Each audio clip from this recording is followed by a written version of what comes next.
تو ہر جان دیکھیں اس نے آگے کے لیے کیا بھیجا ہے، واتقوا اللہ، اللہ کا تقوی اختیار کرو، ان اللہ خبیر بما تعملون، بے شک اللہ تعالیٰ خوب آگاہ ہے جو کچھ تم اعمال کر رہے ہو۔ ولا تکونوا کالذین نسوا اللہ، دیکھنا ان لوگوں کی مانند نہ ہونا جنہوں نے اللہ کو بھلا دیا، فانساہم انفسہم، تو اللہ نے ان کو اپنی جانوں سے بھلا دیا۔ یہ بہت مشکل فلسفہ اس کے اندر بیان ہوا ہے، اور یعنی انسان کوئی بھی اپنے آپ سے غافل تو نہیں ہوتا۔ اللہ تعالیٰ فرماتا ہے کہ ان لوگوں کے مانند نہ ہونا جو اللہ کو بھول گئے تو اللہ نے ان کو اپنی جان سے غافل کر دیا۔ اب جو لوگ اللہ کو بھولے ہوئے ہیں ہمیں تو نظر نہیں آتے کہ اپنی جان سے غافل ہیں، سب سے زیادہ وہی جان کی فکر کر رہے ہیں۔ جتنے لوگ اللہ سے غافل ہیں اپنے کیا لباس کا اہتمام نہیں کرتے، کھانے پینے کا اہتمام نہیں کرتے، دنیا کے ہر آسائش کے لیے کوشش نہیں کرتے، تو اپنی جان سے غافل کہاں ہے وہ؟ اپنی جان کے لیے ہر آسائش کی تلاش میں ہے وہ لوگ، لیکن اللہ کے حضور وہ اپنی جان سے غافل ہوئے ہیں، اس لیے کہ اصل کامیابی آخرت کی ہے۔ میں کہتا ہوں کہ اگر کسی شخص کی 1 ارب سال زندگی ہو اور دوسرے کی 1 ارب سال اور 1 دن، تو کیا دونوں میں کوئی فرق ہے؟ ایک جتنا، 1 دن 1 ارب میں تو نکلی سی بلا، لیکن وہ شخص 1 دن دے کے 1 ارب سال کی زندگی کما لے اور دوسرا شخص 1 دن کی عیاشی سے 1 ارب سال کی زندگی برباد کر بیٹھے، تو پھر اصل نقصان کون سا ہوا؟ تو یہ ہے کہ دیکھنا ان لوگوں کے مانند نہ ہونا کہ جنہوں نے اللہ کو بھلا دیا تو اللہ نے ان کو اپنی جانوں سے غافل کر دیا، اللہ کی مور ان کے اوپر لگ گئی کہ اللہ سے غافل ہو گئے، ہمیشہ کی ناکامیاں ان کا مقدر ہوگی۔ اولئک هم الفاسقون، اصل میں فاسق لوگ یہ ہیں۔ اسی آیت کے بارے میں ڈاکٹر اسرار صاحب نے بیان کیا تھا، سید نذیر نیازی جو ہیں وہ ڈاکٹر اقبال کے اسٹوڈنٹ تھے۔ ایک کتاب رہ گئی اور سید نذیر نیازی کا نام آپ نے سنا ہوگا، انہوں نے جب یہ گواہی دی ہے، یہ واقعہ شاید آپ کے علم میں نہ آیا ہو، یہ بہت اہم واقعہ ہے۔ وہ یہ لکھتے ہیں کہ میں نے ایک مرتبہ علامہ سے پوچھا کہ کچھ لوگ اعتراض کرتے ہیں یا یہ خیال ظاہر کرتے ہیں کہ آپ نے اپنا فلسفہ خودی نیٹشے سے لیا ہے، کوئی کہتا ہے فلاں سے لیا ہے، کوئی کہتا ہے فلاں سے لیا ہے، کچھ آپ خود بتا سکیں گے کہ آپ کے فلسفہ خودی کی سورس کیا ہے؟ تو علامہ نے کہا کہ اچھا کل فلاں وقت آ جانا تو میں تمہیں لکھوا دوں گا، ڈکٹیٹ کرا دوں گا۔ تو سید نذیر نیازی کہتے ہیں کہ میں بہت خوش ہوا کہ یہ سعادت میرے حصے میں آ رہی ہے کہ علامہ اقبال خود مجھے تحریر کرائیں گے کہ میرے فلسفے کی سورس کیا ہے، میں نے کہاں سے اخذ کیا ہے۔ دوسرے روز وہ گئے، حاضر ہوئے، بڑے ہی ارمانوں کے ساتھ پینسل اور کاپی لے کر بیٹھے۔ علامہ نے فرمایا ذرا قرآن مجید نکال لاؤ۔ وہ قرآن مجید لائے، حیران ہوئے، یہ فلسفے کا سورس مجھے ڈکٹیٹ کرانے چلے تھے، یہ قرآن مجید کہہ رہے۔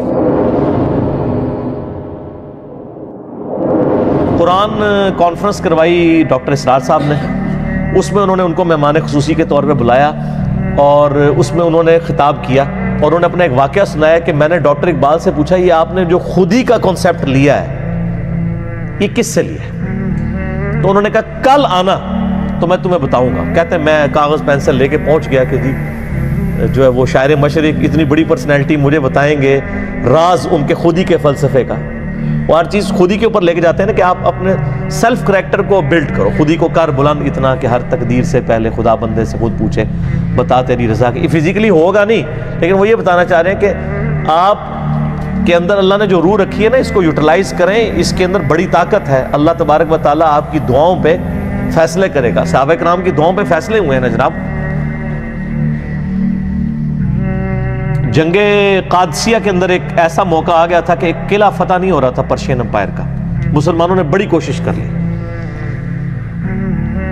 حضرت انس بن مالک کے بھائی تھے ایک، یہ وہی بھائی تھے جن کے بارے میں نبی علیہ السلام فرمایا تھا کہ بعض اللہ کے بندے ایسے ہیں کہ اللہ پہ قسم کھا لینا اللہ ان کی قسم پوری کرتا ہے۔ وہ یہی تھے نا، ان کی بیوی نے کسی کو مکہ مارا، اس کے دانت ٹوٹ گئے، وہ عورت شکایت لے کے آئی تو قرآن میں کیا ہے سورہ المائدہ کے اندر دانت کے بدلے دانت، کان کے بدلے کان، ناک کے بدلے ناک۔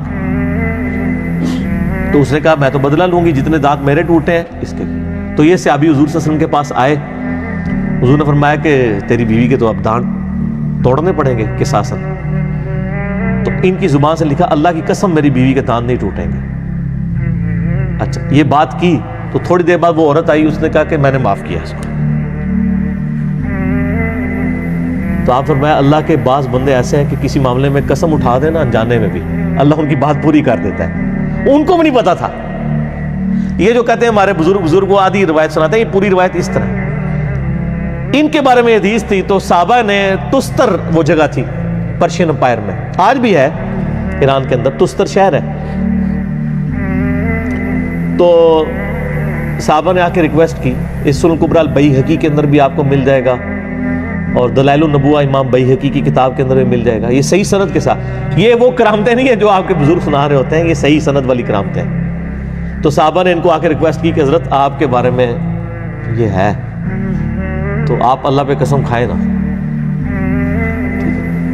تو اب ظاہر ہے کہ ایک وہ پہلے تو حادثاتی معاملہ ہوا تھا نا، اب تو یہ تو کنفرم نہیں ہے، لیکن وہ یہ چاہتے تھے کہ اگر اس قسم کے بعد واقعی مسلمانوں کو فتح ہوتی ہے نا، تو اس کے بعد پھر مجھے زندہ رہنے کا جواز نہیں ہے، وہ تو پھر ظاہر ہے لوگ چوما چٹی شروع کر دیں گے۔ تو انہوں نے کہا کہ میں اللہ کی قسم اٹھاتا ہوں کہ ہمیں فتح ملے گی، اور اللہ کی قسم میں اللہ کی راہ میں شہید بھی ہوں گا، اپنی شہادت بھی ادھر ہی مانگ لی۔ بس قسم کھانی تھی، تو اللہ تعالیٰ نے فتح دے دی مسلمانوں کو۔ وہ قلعہ جو اتنے دنوں سے فتح نہیں ہوتا فوراً فتح ہوا، اور اس میں یہ شہید بھی ہو گئے۔ اور ان کو جس کمانڈر نے شہید کیا تھا نا پرشین امپائر کا، اس کو مسلمانوں نے گرفتار کر لیا۔ گرفتار کر کے یہ والا سین جو ہے عمر سیریز میں بھی انہوں نے فلمایا، حضرت عمر کے سامنے لا کے پیش کیا کہ انس ابن مالک کے بھائی کا یہ قاتل ہے، اور سر انس ابن مالک بھی وہیں بیٹھے ہوئے ہیں۔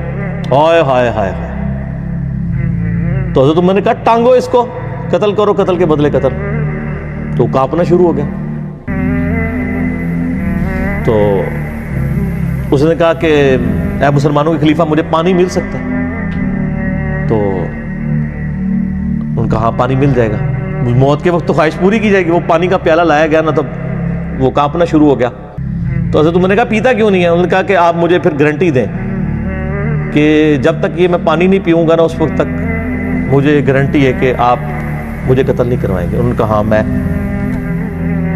گارنٹی اٹھاتا ہوں کہ جب تک یہ تو پانی نہیں نہ پیتا تجھے قتل نہیں کروائیں گے۔ هل أنت قاتل قبل أن أشرب هذا الماء ثم أخبرك بعذري وحجتي؟ لا بأس عليك حتى تشربه۔ اس نے وہ پیالہ وہیں پہ الٹ دیا۔ تو وہی حضرت عمر نے کہا یہ کیا تم نے؟ تو انہوں نے کہا میں نے پانی تو پینا ہی نہیں تھا، آپ نے اتنے لوگوں کے سامنے یہ بات کی ہے کہ یہ پانی پیوں گا تو یہ پانی تو گر گیا، تو مجھے قتل نہیں کروا سکتے۔ انہوں نے کہا تم نے میرے ساتھ دھوکہ کیا ہے، اس کو پکڑ کے جو ہے قتل کرو۔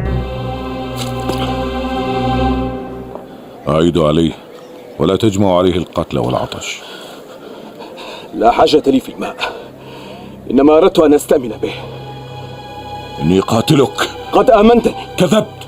حضرت انس ابن مالک وہاں کھڑا، ان کا امیر المومنین اس طرح آپ نے وعدہ کیا، بھائی کا قاتل ہے، لیکن اسلام کی جو سچائی آپ دیکھیں، ان کا امیر المومنین یہ آپ نہیں قتل کر سکتے۔ بل صدق يا أمير المؤمنين، قد آمنته۔ ويحك يا أنس۔ آپ نے اس کو زبان دی ہوئی ہے تو میں نے معاف کیا۔ انہوں نے معاف کیا، اس نے کلمہ پڑھ کے مسلمان ہو گیا۔ فلم لا أسلم؟ بل أسلم۔ ما رأيتك اليوم رجل قتلت أخاه يشهد لي شهادة تنجيني من القتل، بمثل هذا أسلم الناس۔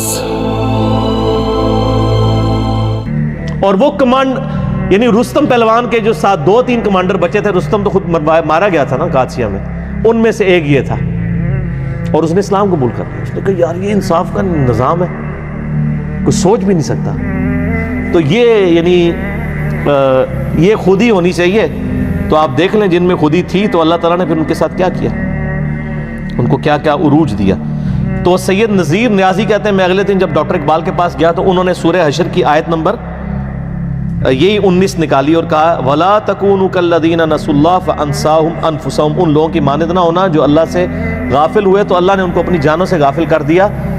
تو اس آیت سے میں نے خودی کا فلسفہ نکالا ہے کہ اپنی جان سے غافل نہ ہو، اپنے اندر یہ خودی پیدا کرو دنیا اور آخرت میں کامیابی کے لیے۔ یہ ہے میرا سورس خودی کے کانسیپٹ کا۔ اور یہ واقعہ اس بندے نے قرآن کانفرنس میں ڈاکٹر سرار صاحب نے خود بتایا کہ ہمارے سامنے انہوں نے سٹیج پہ آ کے سنایا۔ لا یستوی اصحاب النار و اصحاب الجنہ. اللہ اکبر.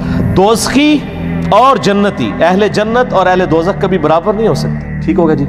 اللہ تعالیٰ سے دعا ہے جو حق بات میں نے کہی اللہ تعالیٰ ہمارے دلوں میں راسخ فرمائے. اگر جذبات میں میرے منہ سے کوئی غلط بات نکل گئی اللہ تعالیٰ ہمارے دلوں سے ہی محو کر دے. ہمیں کتاب و سنت کی تعلیمات پر عمل کر کے دوسرے بھائیوں تک پہنچانے کی توفیق عطا فرمائے.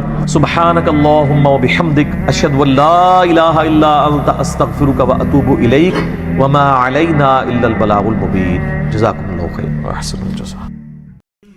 اور اس کا ایک سائملٹینیس کنٹراسٹ بھی آپ کو بتاؤں.